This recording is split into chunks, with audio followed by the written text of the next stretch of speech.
ಅವತ್ತು ಎಷ್ಟು ಸಾಲಿತ್ತು, ಇವತ್ತು ಎಷ್ಟು ಸಾಲದ, ಅವತ್ತು ಪ್ರಗತಿ ಏನಿತ್ತು, ಇವತ್ತು ಪ್ರಗತಿ ಏನಿದೆ, ಇವು ಜಸ್ಟ್ ನಾವು ಒಮ್ಮೆ ನೋಡಿಬಿಟ್ರೆ ಗೊತ್ತಾಗಿಬಿಡ್ತದೆ.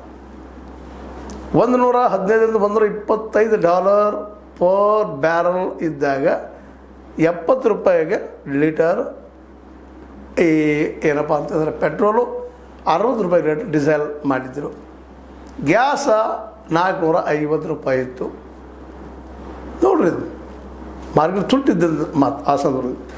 ಇವತ್ತು ಈಗೇನು ಯುದ್ಧ ನಡೆದ ಸಂದರ್ಭದಲ್ಲೂ ಸಹ ನೆಲಕ್ಕೆ ಒಂದು $105, $110, $115 ತನಕ ಇತ್ತು. ಈಗ ಮಾತ್ರ ಡೌನ್ ಆಗಿದೆ ಬ್ಯಾರಲ್ಗೆ. ಕ್ರೂಡ್ ಆಯಿಲ್, ಕಚ್ಚಾ ಎಣ್ಣೆ ಇವತ್ತು 100 ಒಳಗದ. ಆದರೂ ಇವತ್ತು ಬೆಲೆ ಎಷ್ಟು? 1 ಲೀಟರ್ ಪೆಟ್ರೋಲಿಗೆ $110, $700 ಹೆಚ್ಚು ಮಾಡಿದ್ರು. 110, 11 ಆಗ್ಬೋದು ಬೇರೆ ಬೇರೆ ಕಡೆ, ಎಲ್ಲ ಕಡೆ ಆಲ್ ಆರ್ ಎವರೇಜ್. ಡೀಸೆಲ್ 100 ಎಡಬಲ. ರೂಪಾಯಿ ಮೌಲ್ಯ ಅವತ್ತು ಎಷ್ಟಿತ್ತು? 60, $70 ಇತ್ತು. ಇವತ್ತು 97 ಅಥವಾ 100 ದಾಟ್ತಾ ಇದೆ. ಸ್ವತಂತ್ರವಾದ ಮೀಡಿಯಾಗೆ ಬೇಕಾಗಿರುವುದು ಸ್ವತಂತ್ರ ಧ್ವನಿ. ಆ ಸ್ವತಂತ್ರ ಧ್ವನಿ ಉಳಿಸಲು ನೀವು ಮಾಡಬೇಕಾದದ್ದು ಇಷ್ಟೇ. ಅದೇನಪ್ಪಾ ಅಂತಂತಂದ್ರೆ, ನಿಮ್ಮ ಕೈಲಾದಷ್ಟು ಸಹಾಯ ಈ ಚಾನಲ್ಗೆ ಮಾಡಿ ಹಾಗೂ ನಿಮ್ಮ ಧ್ವನಿಯನ್ನು ಕಾಪಾಡಿಕೊಳ್ಳಿ. ಅಂದ್ರೆ ಗೊತ್ತಾಗ್ಬಿಡ್ತದೆ. ಮನಮೋಹನ್ ಸಿಂಗ್ ಏನು ಮಾಡಿದ್ರು, ಆಡಿದ್ದು ಕೊಟ್ಟರು, ಇವತ್ತು ಮೋದಿ ಏನು ಕೊಟ್ಟರು. ಅಂದ್ರೆ ಇಬ್ಬರ ಮಧ್ಯೆ ಲಾಟ್ ಆಫ್ ಡಿಫ್ರೆನ್ಸಸ್. ಆವತ್ತು 32 PSUಗಳು ಸರ್ಕಾರದ ಅಂಡದಲ್ಲಿದ್ದು, ಇವತ್ತು ಇಲ್ಲ. ಅವತ್ತು ಒಂದಿಷ್ಟು ಉದ್ಯೋಗಗಳಿದ್ದು, ಇವತ್ತು ಇಲ್ಲ. ಅವತ್ತು 13 ಲಕ್ಷ ಜನ ಬ್ಯಾಂಕರ್ಸ್ ಬ್ಯಾಂಕ್ನ ಕೆಲಸ ಮಾಡ್ತಾಯಿದ್ರು, ಇವತ್ತು 7 ಲಕ್ಷ ಜನ ದುಡಿತಾ ಇದ್ದಾರೆ.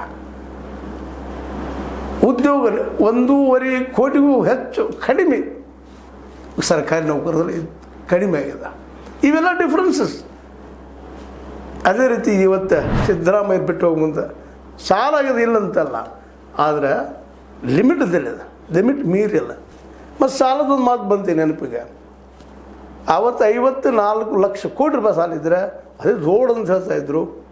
ಇವತ್ತು 250 ಲಕ್ಷ ಕೋಟಿ ಸಮೀಪ ಬಂದಂತೇಳಿ IMF ಹೇಳ್ತಾ ಇದ್ರು. ಯಾರ್ದು ಆಡಳಿತ ಇವತ್ತು ಸಹ ಇದು ಕಂಪ್ಯಾರಿಸನ್ ಆಗುವಂಥದ್ದು. ಇವತ್ತು ಗ್ಯಾರಂಟಿ ಕೊಟ್ಟಿದ್ದಾರೆ ಮೋದಿ ಸಿದ್ದರಾಮಯ್ಯನವರು, ಜೊತೆಗೆ ಬ್ಯಾಲೆನ್ಸ್ ಇಟ್ಕೊಂಡು ಹೊಂಟಿದ್ದಾರೆ. ಎಲ್ಲ ಆಡಳಿತ ಸರಿಯಾಗಿ ಸುರಕ್ಷಿತ ನಡೆಸ್ಕೊಂಡು ಹೊಂಟಿದ್ದಾರೆ. ಹೇಳ್ಬೋದು, ಇಲ್ಲ ನಿರುದ್ಯೋಗ ಅಂದರೆ ಅದು ಇದು ಅದಕ್ಕೆ ಒಂದೇ ಕಾರಣ ಅಲ್ಲ, ಸ್ಟೇಟ್ ಗೌರ್ಮೆಂಟ್ ಒಂದೇ ಅಲ್ಲ, ಅದ್ರ ಜೊತೆಗೆ ಸೆಂಟ್ರಲ್ ಕೆಲವು ಟ್ಯಾಕ್ಸ್ ಬರಲಾರ್ದು ಮಾಡಲಾರ್ದು 108 ಕಾರಣಗಳಿದ್ದಾವೆ. ಇಬ್ಬರು ಹೊಣೆಗಾರನ ಮಾಡೋಣ ನಾವು, ಇಲ್ಲಂತಲ್ಲ. ಯಾಕಂದ್ರೆ ನಿರುದ್ಯೋಗ ಬಹುಮುಖ್ಯ ಸರ್ಕಾರ, ನಾಲ್ಕು ಸರ್ಕಾರದ್ದು ಅದ, ಮುಖ್ಯ ಸರ್ಕಾರದ್ದು ಅದ, ಇಲ್ಲಂತದ್ರಲ್ಲಿ 2 ಮಾತಿಲ್ಲ. ಆದರೆ ಇಷ್ಟನ್ನಾದ್ರೂ ಉಳಿಸ್ಕೊಂಡು ಹೋಗ್ಲಿಕ್ಕೆ ಆಗ್ತದೆ DKಶಿ ಅವರು ಅಂತೇಳಿ. DKಶಿ ಅವರ ಮುಂದಿರುವಂಥ